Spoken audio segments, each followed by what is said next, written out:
Welcome to the Peak Revival podcast. My name is Vesna, and today I'm going to talk about how to step out of the stress drama cycle. This is a really juicy topic, and it's one of the most powerful things that you can learn if you really see it. It can really transform your life in all areas, and I'm going to share about how it's made a massive impact within myself, within my relationship and my business. I'm going to talk about it in a very empowering way, because sometimes it's spoken about in a very disempowering way, but I have some nuance to it which will make a huge difference. Okay, so what I'm going to talk about is the drama cycle. So it's kind of this psychological framework where we tend to find ourselves caught in a particular area. So we've got the rescuer, we've got the victim, and we've got the aggressor. So the rescuer, which is what I have identified with for many years and didn't know how to get out of that place, felt really stuck in that place. So the rescuer is trying to save people. The beliefs behind it is, don't worry, I'll fix everything for you. So we want to help people, but sometimes we take on too much and we can make people feel a little bit powerless or helpless to do it on their own. So a rescuer really comes from a nice place because you're trying to help people, but there's underlying reasons for it.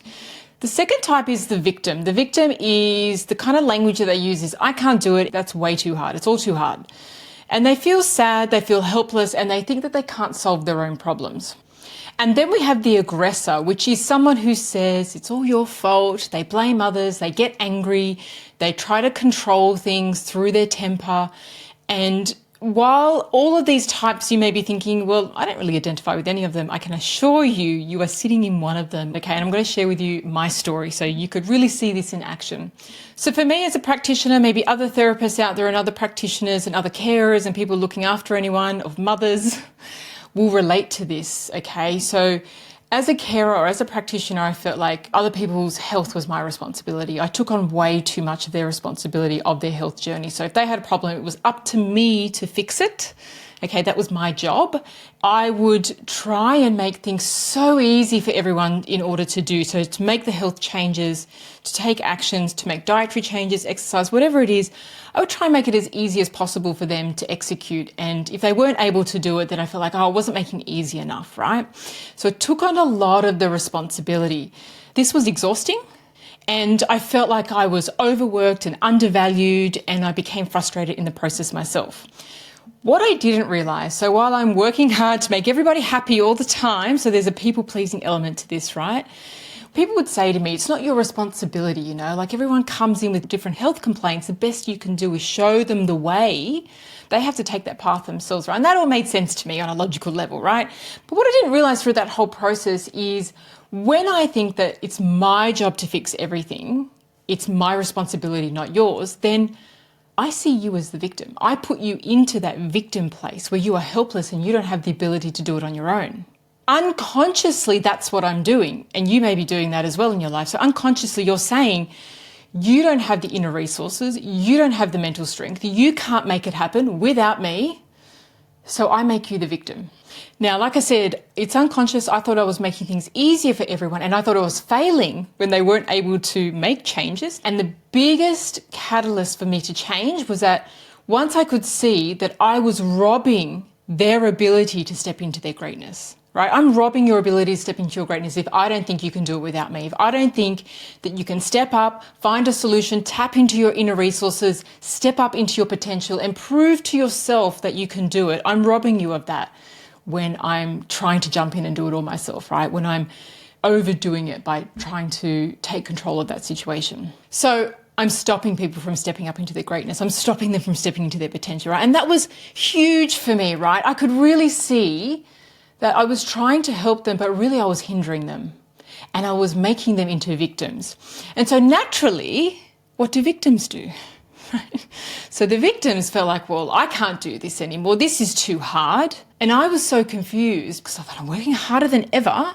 Why is this not landing? And then I'm getting frustrated, right? So what happens is I became the victim. I became helpless. I became powerless, right?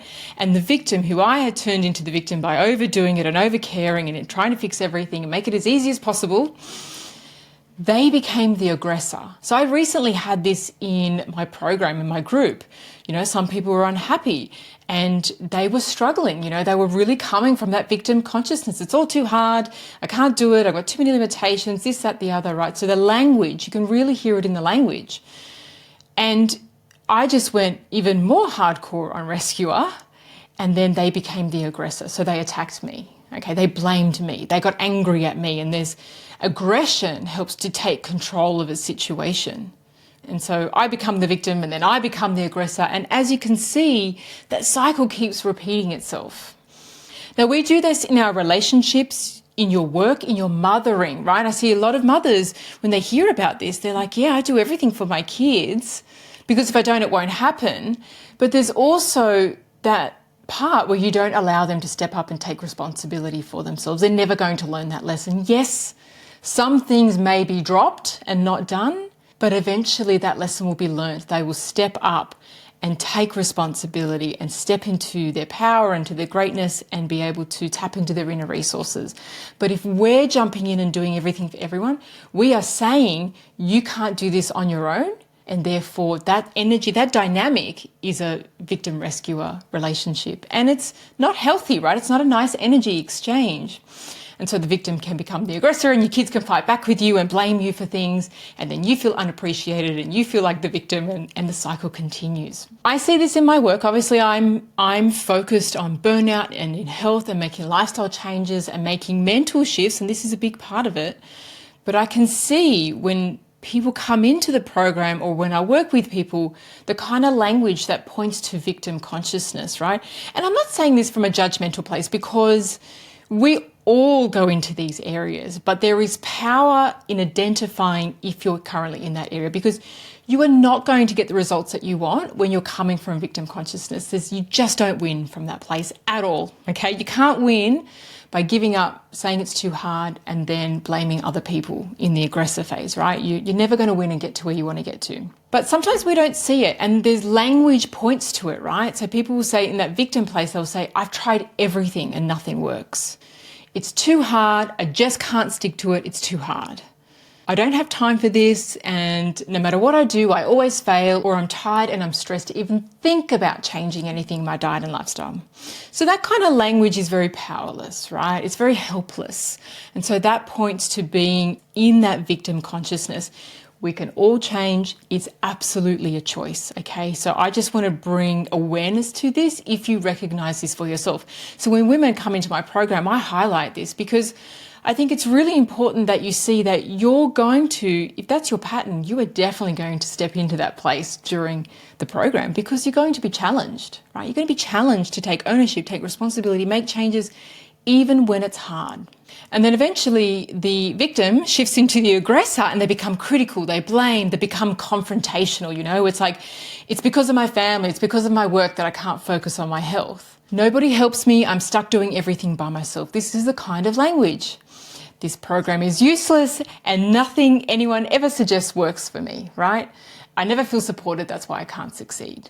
So that kind of language points to an aggressor type. So again, we're going to move through these phases. If we don't catch ourselves, the only way we can change is by making a choice. I do not want to come from that victim place anymore.